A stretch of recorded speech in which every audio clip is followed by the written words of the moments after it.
Yan, hinog na po ang aming persimmon. Yan po ang mga persimmon.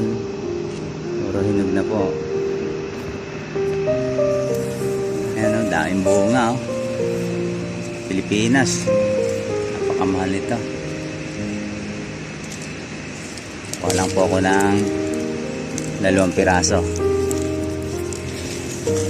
Para makapangain naman. Hinog na po siya. Yan o.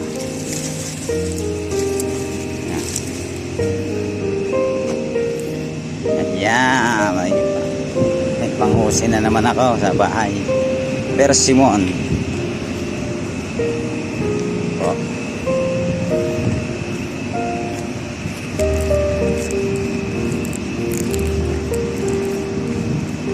Beauty. Ha? Uwi na, uwi na. Go, go, go. Wait, wait. Wait, wait.